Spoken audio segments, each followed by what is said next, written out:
season 1 Alina was reluctant to be the sun summoner, but season 2 Alina is like on her. She is on it. You're a symbol. I'm the sun summoner. How do you think she's grown the most since we last saw her in season 1? In season 1, I think she, like you said, she's reluctant to be the savior, whereas in season 2, she's finally accepted her responsibility.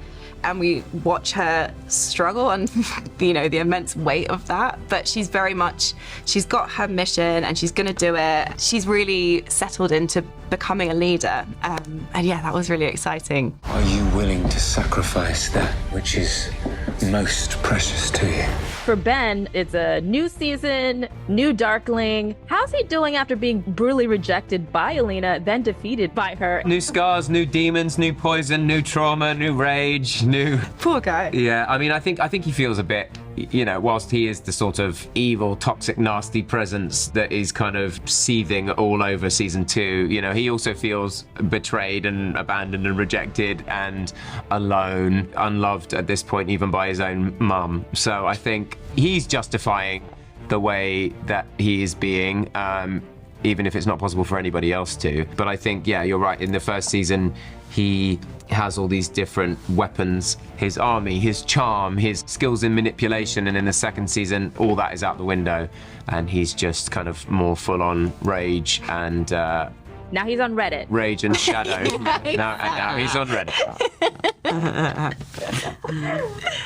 For Daisy, Genya's in a very different position than she was when we first met her in season 1 at the palace. But season 2, a little fall from grace. What can you say about where she's at this season? Absolutely. She's faced a lot of adversity. We learn of the root of her trauma and what she's been subjected to, and ultimately she is a victim of abuse, and ultimately at the hands of Kirigan, because he put her in the path of the king. And it was really interesting to navigate her journey from recognizing the cause of her pain and the affect that it had on her. But in this season, we see her struggle at the beginning to really not let her pain define her, and to not let the suffering be a continuum. In life, you can't choose your pain, but you can choose your suffering, and you can choose how to let that pain define you and whether it actually can strengthen or weaken you.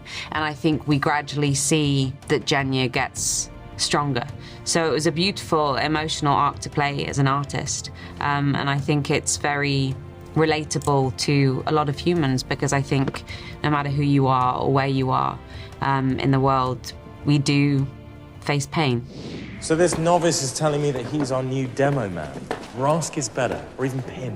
And yet Wylan is the one I hired. I know they're all fan favorites, but I think there's a certain anticipation for Wylan. So what can you say is the biggest difference between the book character and your portrayal? Oh, that's a good question. The reason why I love the crow so much as well, each crow speaks so clearly to certain people. So I understand that Wylan has a lot of the people who read the books who sort of seen themselves in Wylan, and it's a special sort of relationship. Sometimes there's pressure, I feel, of becoming the person to like decide how this book character breathes or talks, what their accent is, how they interact with people, especially how they interact with people who they don't interact with in the books. So that's a huge difference. It's also really exciting. Wylan gets to interact with people and places and situations that exist in the Grishaverse, but not directly in his arc in the book. So that's really, really exciting. I mean, apart from that, I've really tried to take as much as I can from the material that's already there and apply the things that people like about Wylan, that I like about Wylan, but ultimately the story of the season's just super exciting, and Wylan gets to sort of be thrown in amongst all of that and all the chaos that erupts there. There's plenty of chaos. First of all, the crows, they just had this big battle. They completed their commission. They should be rolling in the coins, but that does not seem to be the case. What are your characters struggling with the most this season after all of that?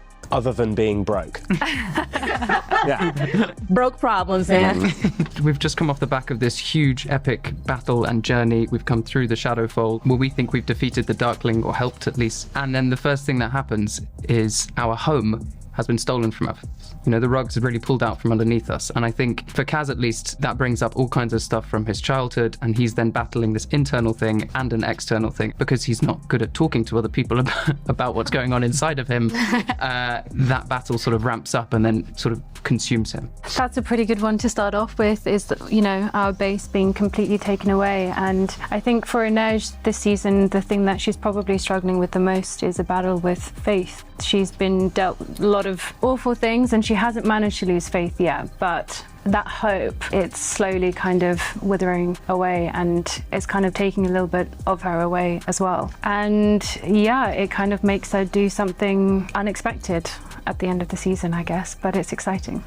Jesper's someone who's all about the adventure and likes the idea of kind of coming back home a hero or going on to the next thrill, right? It's quite a shallow kind of thing to chase, and I think he's forced to engage with something a little bit deeper this season because his trust is somewhat broken by the decisions that his friends make and that they don't include him in their decision making. That means that he ends up finding new relationships and kind of finding new people to trust and unravels a lot about himself. He's forced to engage with some of the things that he's been hiding about himself. And, you know, we've got little hints to things across season 1.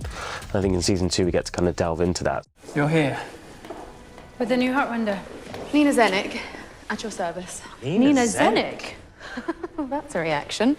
When we left off with Matthias and Nina, she had him locked in Hell's Gate to save his life. We're making that clear. First of all, Callahan, how does Matthias feel about that right now? And for Nina, is she still holding on to hope that they can get their happy ending? It's one of those great things in cinema where the character doesn't know something that the audience knows, and it's just this thing that kills you because he really doesn't have all the information right. From his standpoint, he risked a lot. He really put himself out there in major ways and fell in love with this woman, and in his mind he was betrayed, you know, and sent to prison, and it's kind of this reckoning for him and this decision that he's made. So when he's languishing in Hellgate, there's not a lot of like flowery thoughts about Danielle and Nina, you know, it's really tough for him, but like Danielle and Nina.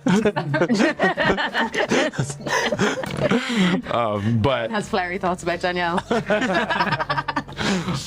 That information's not available to him, so his situation is very bleak, to be honest. And for him, it's just kind of that reckoning with himself, and he's trapped in this prison, and his struggle and his regrets and his ambitions to obviously free himself and not accept that that's where it ends for him, that's the end of his story, because he was striving for significantly more than that.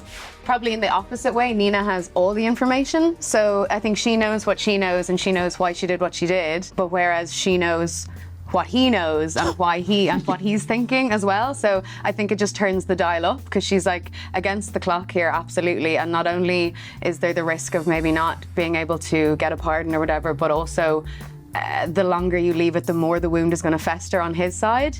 So I think that it gives her like a serious drive and serious engine to try and be really proactive about finding her way back to him. And it's also interesting what you guys saying about like losing your home as the crows. Again, a moment where we're noticing good writing. I think Nina also is like trying to find her way home. Like she's lost her home in him. She's never really had a real connection to home, I don't think, and I think she found that in him very much so in season 1. So it's just interesting, like the themes kind of all reflecting each other there. But yeah, she's stressed. Tamar and Tolya, they're such a dynamic duo. So what would you say is the biggest difference between your version and the one that we've met on the pages? To a certain extent, the characters that you meet on the pages, they're kind of like the platonic ideals. They haven't been fleshed out into sort of maybe more fallible human beings, and of course the writer's jobs are then to kind of keep their integrity but still make them idiosyncratic and unique in their own ways in the mix of like such a huge ensemble cast. I don't think I've played anybody that was already written in a book, so you know, I mean, I think it's a balance of being true to what's on the page, but also breathing some new life into it as an actor. And so hopefully when we breathe the life into it from our own energies into the character, then there's some truths and subtleties there that come up that weren't necessarily in the book, you know? Venture, danger, money. Now you're speaking my language. Sturman/Nikolai, very, very well-known character as well. Were you nervous about taking on this role, and how would you describe your version? Like these guys are saying, you know, when you've got characters that are known, and especially like when it's in a book, because people kind of really have their own idea of the character and they love the character. I felt like it was, you know, a responsibility to do him justice, but You chose not to shapeshift your face, which was a weird choice. I know, dude, the nose and the hair. Yeah, I was actually I was down to have the whole work. So I'm like, yeah, I was gonna be like the kind of like Count Olaf, Jim Carrey vibe. I wish. I know that would have actually. Didn't you come to set with like one of those wigs and things? I did. I was like, they were like, guys, this is not. They were like, oh, someone's gonna tell it. Someone's gonna stop doing that.